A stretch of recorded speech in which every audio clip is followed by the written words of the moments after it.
विदा किया। विश्वामित्र जी के साथ में भगवान चल पड़े। वार्ता चल रही है, सत्संग चल रहा है। चलते चलते ताटक वन आया। ताटक वन में ताड़का नाम की एक राक्षसी रहती थी। जैसे ही भगवान की वाणी को सुना, हाथों को आगे बढ़ाया।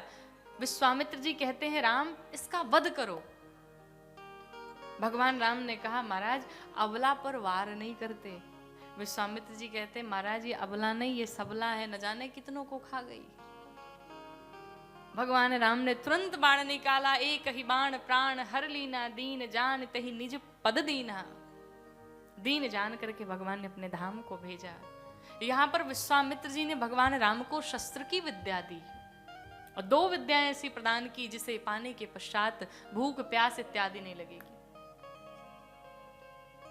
आश्रम में लेके पहुंचे। जाने के पश्चात संध्या आरती वंदन ब्यारू, रात्रि विश्राम, प्रातः काल हुआ। विश्वामित्र जी यज्ञ करने बैठे। दक्षिण दिशा से मारीच सुबाहु आए। यज्ञ विध्वंस करने के लिए भगवान ने 2 बाण चलाए। एक निष्फल बाण चलाया, किसके ऊपर? मारीच के ऊपर। भगवान ने मारा नहीं, क्यों? जानते थे कि आगे यही सोने का हिरण बनेगा, इसलिए इसको छोड़ दो, अभी इसे भी काम लेना है। और सुबाहु को बाण मार करके भगवान ने अपने धाम को भेजा। यज्ञ पूर्ण हुआ। उधर से जनक जी के दूत चले आए। क्या करने? निमंत्रण देने के लिए। निमंत्रण देने के लिए महाराज के दूत आए।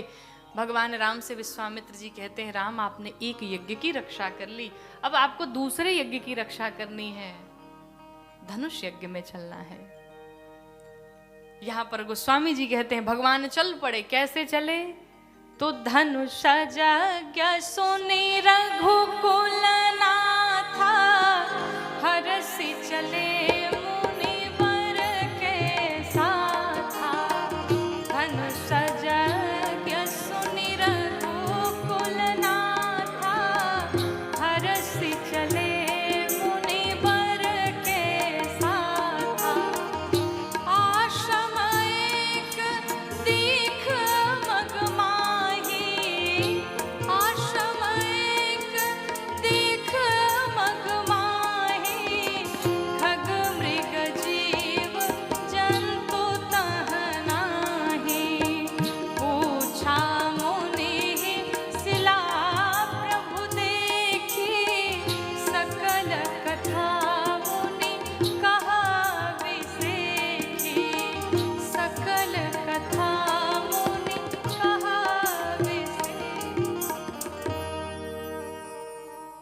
यज्ञ सुनि रघुकुल नाथा, हरसि चले मुनिवर के साथा।